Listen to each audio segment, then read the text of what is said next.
What's up, guys? I'm EJ. I'm joined by Kendall, and thank you so much for checking out this edition of our first entry into our Wandavision episode recaps and review. The Kendall, we haven't done a true show review in a minute. The last one we did was Young Justice. We didn't get to finish through that entire season, but we're gonna try to do another one of our weekly recaps of a TV show, and we're starting with this Marvel installment. It's the first Marvel series project we've seen debut since Spider-Man Far From Home, which was way back in 2019. So Kendall, this was heavily anticipated. It's definitely unique, unlike many things we've seen from Marvel. What were your first initial thoughts on episodes 1 and 2 of WandaVision that we saw on Disney Plus? The first initial thoughts are the show is very bizarre, which we figured it would be, based off all everything we'd heard and all of the early promotional material. And it lives up to that bizarre nature, to say the least. And hats off to Paul Bettany, hats off to Elizabeth Olsen. I thought they both did an excellent job. I thought Bettany in episode 2 was spectacular in his acting performance. But I think overall for the first 2 episodes, they both did an excellent job. And obviously, you're still really trying to pick away at what the overall story is. So they give you little bits and pieces, but it should be interesting to talk about it. Yeah, and obviously this is a show that Feige said would really embrace being a sitcom, and considering we know there's a larger issue or a larger threat at hand, I was kind of curious how they would balance being a true sitcom, having your typical sitcom conflict that has to be resolved by the end of the episode, while also kind of peppering in this larger issue at hand. I guess one of my concerns about the show, would this show be like Boon Tales? Would we have, and that's an inside joke for people who don't listen to the Yeah. podcast, would this show be, just like a situation where we have a half hour and nothing really gets accomplished? It's fun, it's entertaining, but like we don't really go anywhere until later in the season. And I think that one of the things I thought I appreciated was their ability to pepper in that mystery of what exactly is going on and being fairly heavy handed with it. This wasn't little nods here and there. I mean, everything looks normal. All of a sudden, a guy is choking, and Vision has to use his powers. And shout out to Deborah Jo Rupp from the '70s show. I thought that her addition into episode 1, playing that 1950s neighbor or 1950s housewife, so to speak. I thought that was a great addition to the episode, and kind of her spooky kind of like transformation, not transformation, but like how her character changed when the guy was choking and she's telling him to save Mr. Hart, and how of all the people they were not shocked or surprised by Vision being able to show his powers. But yeah, I mean they lay the mystery on thick. They come in and Wanda and Vision don't know why they're married, how long they've been married, why they're there. They come in with a lot of questions, but they don't leave it too many answers by the end of this episode. And it seems like as things start to kind of unravel, they it's like better things happen for them to kind of like go beyond or not worry so much about whatever the issue may be. And to the point where by the end of episode 2, Wanda's just like, I don't want to deal with that guy that just came out of a hole in the ground. Like, we just not even gonna deal with that. Let's rewind. I have total control of this. So this is crazy. Yeah. This is wacky stuff. Yeah. I mean, certainly the most wacky, most out of this world kind of show that Marvel has done, or project that Marvel has worked on. I think the connection to the larger MCU certainly helps. If this was just a one-off kind of project, I still may watch it, but I wouldn't be as invested, if this were like Agent Carter or something like that. But because there's going to be massive payoff, it keeps you invested. Again, the acting performances of Olsen and Bettany deserve a ton of credit. There was kind of some rumblings. All right, what's Paul Bettany gonna do? He's not really a comedy kind of performer. So you put him in a sitcom atmosphere. Is he going to be able to thrive in that environment? And I think we saw in both episodes really, him really shine in this environment. To me, it's the type of show that I think anybody can like, for the most part. You don't necessarily even have to be a huge fan of Marvel to enjoy some of the actual television kind of tropes and kind of inside jokes that they told throughout the episodes. Um, they also talked about how I believe they shot these first two episodes in front of a live studio audience, which also kind of adds to that atmosphere even more. So I thought they did an excellent job. How do you feel about the week to week format? Because after seeing these two episodes, I kind of feel like, maybe it's just because they were good. I just want them all now, but I do wonder if it's going to drag a little bit week to week. But it may Yeah. pick up at some. Yeah, that's a great question. I mean, when I watched these two, I was ready. I was like, man, where's the third one? Let's go. I got Yeah, to know what's going on. And yeah, yeah, I think that is, an interesting decision that they made. I think that they want to try to keep themselves in the conversation regarding, Disney and Marvel. They want to keep themselves in the conversation as long as possible. So it's not that shocking that they would decide to do a week to week format. I do feel like the mystery aspect of this show kind of makes you crave for answers much faster than a typical sitcom, where I think a week to week formatting is fine. Because sometimes when you watch sitcom, you actually can kind of like get a little burned out by like the very like formulaic formatting. I know that's kind of like redundant, but you know what I'm saying. Like it's very formulaic kind of presentation. So watching 6 or 7 episodes of that in a row could get old for some people. But because there's this obvious, it's unlike a sitcom in that yeah, the conflict of the episode ends at that episode, but like there's a greater conflict for the whole season that doesn't typically happen in most traditional old school sitcom, which is how this is shot and how this is presented. So that kind of, I do agree that is kind of like a weird dynamic that makes me kind of crave more. Now I'm like, man, a week more, I gotta wait. It makes me hope that by next week we get even more answers as to what's going on. But I think they're gonna take their time. I don't think that they're gonna rush through it, but I do think they're giving us enough to keep me invested. yeah, yeah. I mean, like something like The Mandalorian is kind of week to week is kind of its own adventure. So it's not, although it's not a sitcom. Although it's not a sitcom, there isn't really a larger kind of conspiracy that's going on. We know that there is clearly something happening in this series. I mean, what? I Yeah, mean, do you want to like? So we got a little bit, we had the radio, them, yelling in, who's doing this to you, Wanda? Wanda, do you hear me? Who's doing this? yeah, We have the cut-ins with these certain aspects that are coming in color, and it was unclear why that was yeah. happening. The helicopter The that was will in look like color. toy helicopter, but I almost wonder if it isn't a toy. But the toy helicopter, what else came in color? Something else did, right? I know by Uh, the end well, everything yeah. At did. the end of the first episode, we had the guy sitting down watching Right. Literally the show. watching the episode, watching the show. Yeah. So, Super bizarre. and I mean, any like early predictions? I mean, so I don't have much on what And you exactly is had happening. the Dottie or whatever her name was with the Yeah. blood and Yes, Dottie. a lot That of was the it. thing. The blood. Yeah, yeah. She was like someone who was in character for that episode, and then broke character during that tense exchange with Wanda, and then she almost appeared. Like there seem to be some people in this world that has been created that don't Yeah, that also like and then Wanda and obviously, what's Wanda and yeah, Vision, and but then, they don't know. Monica Rambeau obviously is one of them. yeah. Monica Rambeau, Geraldine is which is going by now. Yeah, We know that'll end up being Monica Rambeau. right. Yeah, Uh, they've told us. Yeah, I mean, so from what I can gather, my guess is that the people that were sitting down watching the WandaVision show were sword agents, and I feel like she's likely one of them. Because you notice that the guy on the beekeeper, the emblem on his suit was the same emblem that was on the helicopter, and I would Oh, imagine good pickup. I didn't see that. that it could be that could be the sword emblem. I don't know. I don't know what's the deal with Agnes. She keeps talking about her husband Ralph. There's some people. I mean, is the husband Mephisto? Is the husband someone else? The Nightmare. Who's this husband Ralph?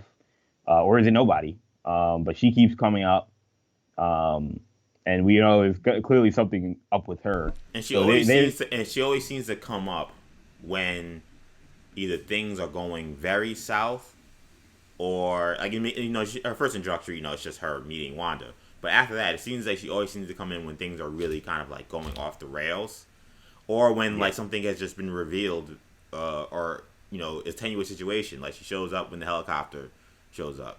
Right. In those scenes with Dottie, she made sure she was there, and Right. even when things were weird the whole time, she kind of kept up the act, so to speak, of like, yeah, I wish I had some. I don't know how you guys do this sober, like she's there for Yeah. the talent show, cracking jokes while Vision is clearly falling apart due to Yeah. the gum. I will say one thing: as great as Paul Bettany's performance was as Vision in that episode, and it was hilarious. He was great.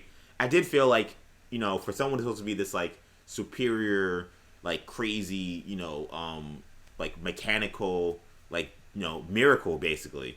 Like the idea that a piece of gum would like mess him up that much was a little ridiculous. It was Right. Well, like, I think that's supposed to be like kind of the. I think it's supposed to be like the joke is like in like shows back then, like stupid stuff yeah, like that would happen. Like that is true. cartoons, you watch the Flintstones and like ridiculous stuff is happening, and it's like, all right, this isn't this wouldn't happen. Right, But that I guess is true. So yeah, I gotta give them a break for that. But I yeah, guess, and I'm not. sorry, go ahead. No, I was gonna say I'm not sure how much of that, like how much, How and much many this is is real? even real. Right, Yeah, exactly.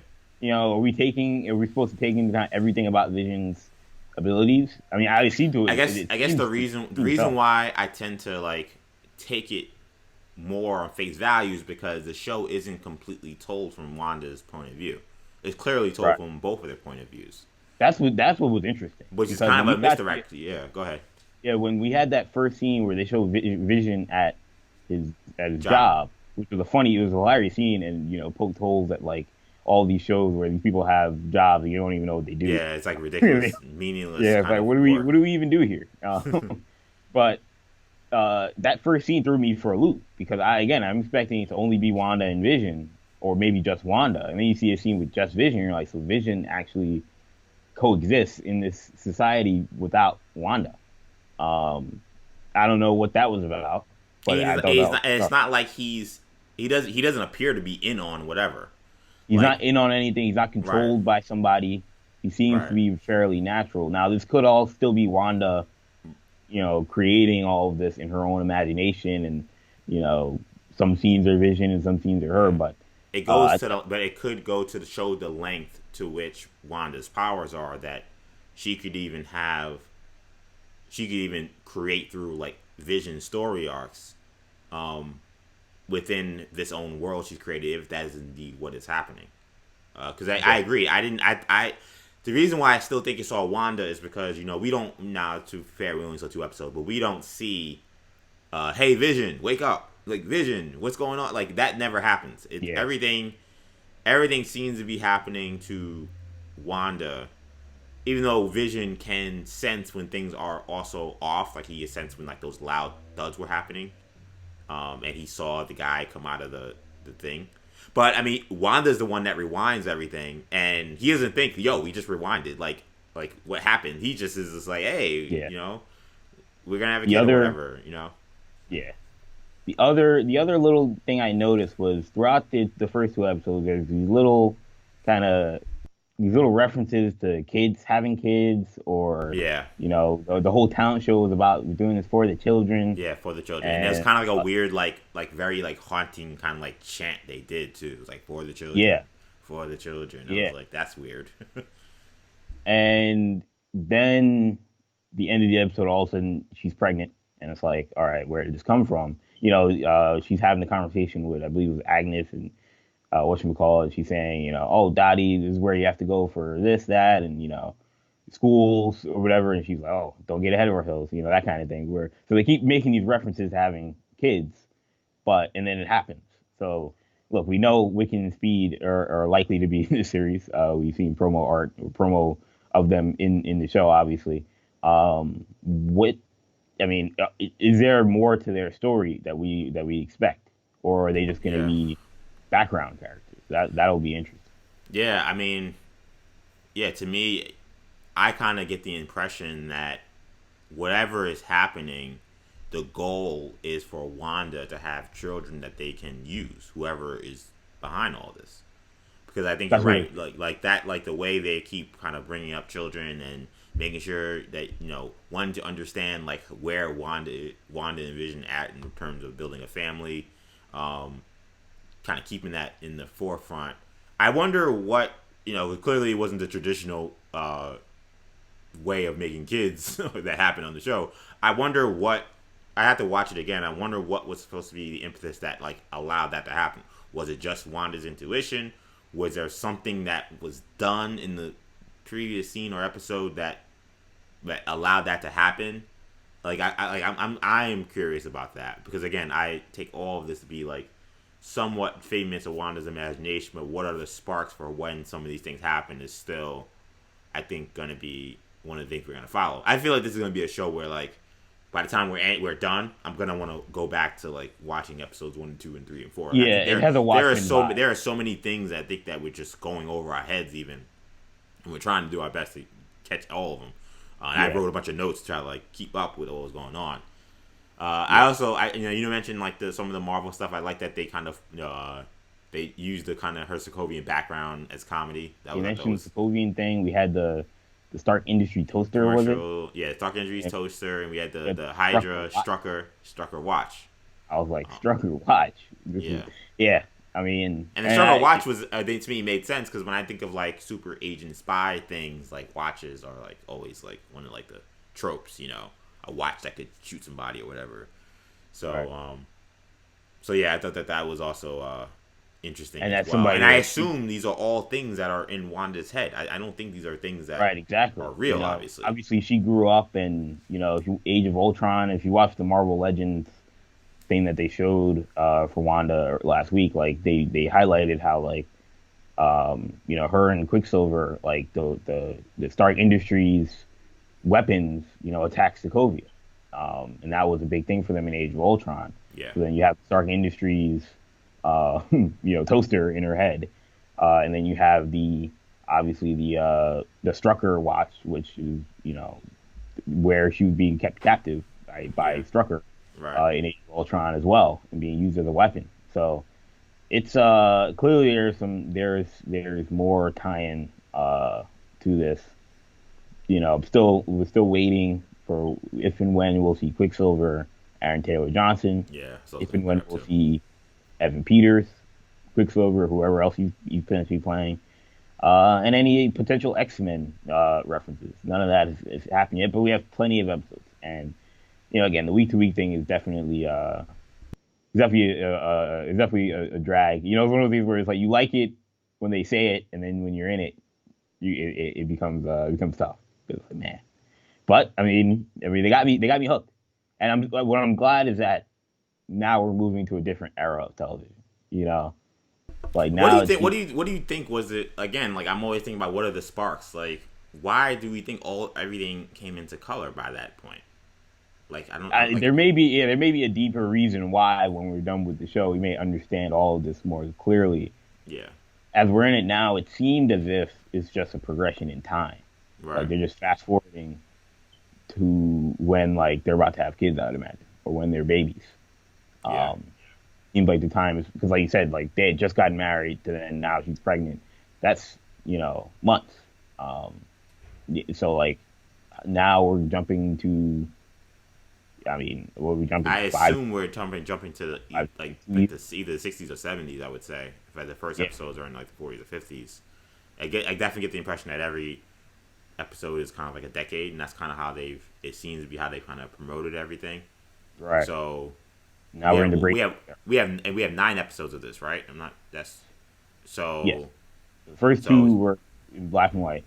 So let's say that's 40s and 50s. So we got 60s episode 3, 70s episode 4, 80s episode 5, 90s episode 6, 2000s episode 7.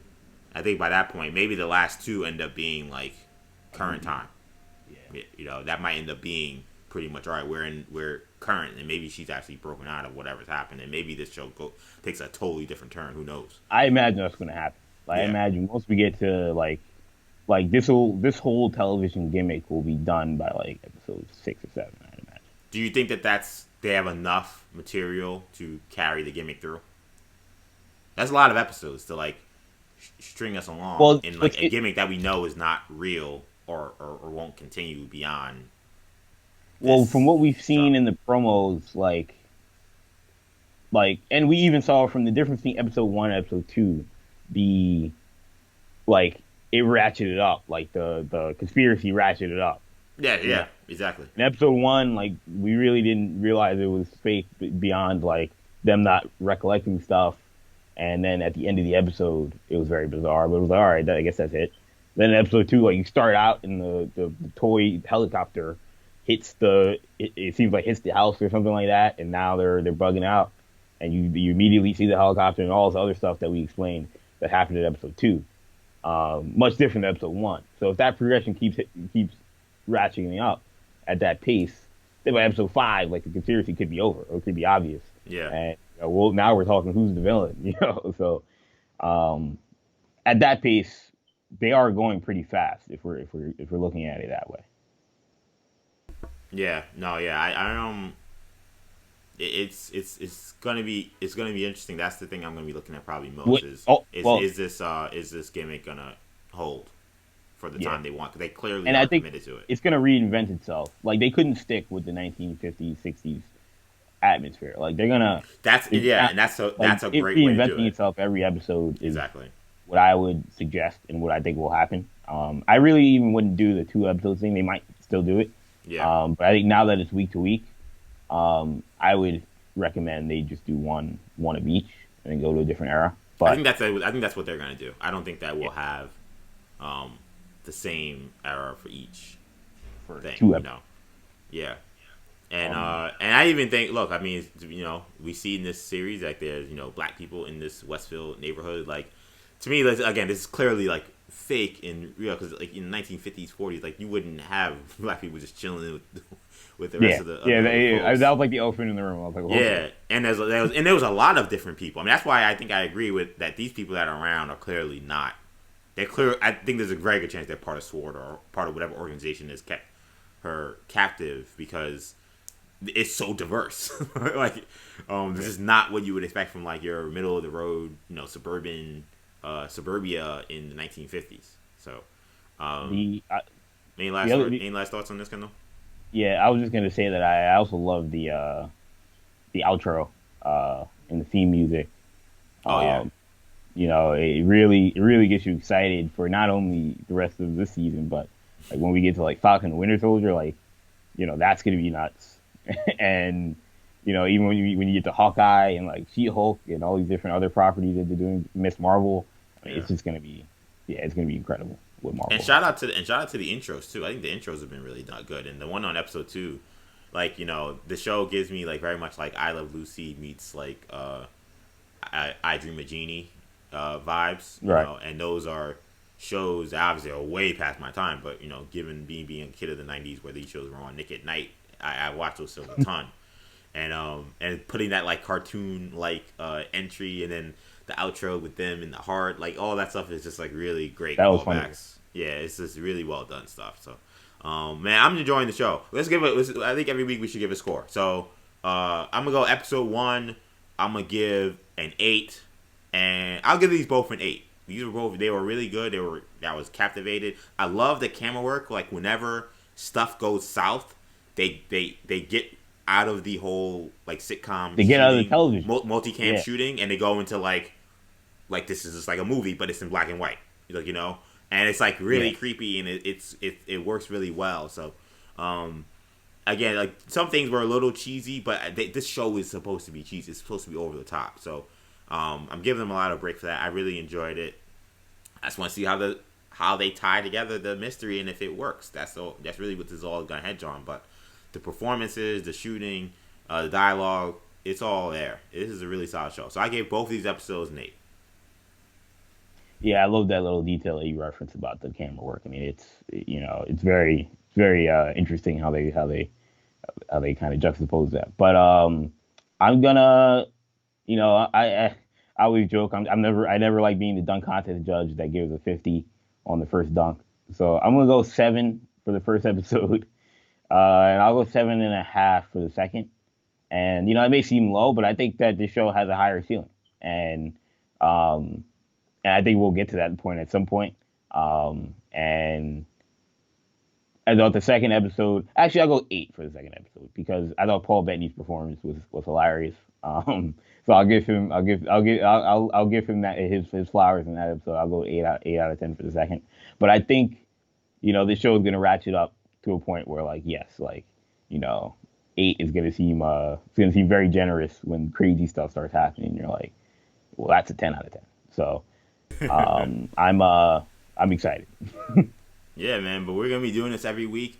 I know this is me and Kendall this week, but there may be weeks where Shamar will be involved as well. So he's the other Yep. third prong of this new generation media entity. So make sure you guys, if you love WandaVision, you love Marvel, make sure you catch us every week. We'll be doing WandaVision recaps and reviews that should drop every Friday or Saturday, one of those days. But thank you guys for checking us out. Make sure if you like this video, make sure you give us a like, give us a comment. What did you think of episodes 1 and 2 of WandaVision? If you enjoyed this, make sure you subscribe to the channel. And if you like this kind of superhero talk, make sure you subscribe to our podcast network, New Generation Podcast Network, where we do New Generation Hero Talk. That's every week on Spotify, Apple Podcasts, SoundCloud, Stitcher, and TuneIn. That'll do it for now. Thank you guys for checking us out. For Kendall, I'm EJ. Take it easy, guys. Peace.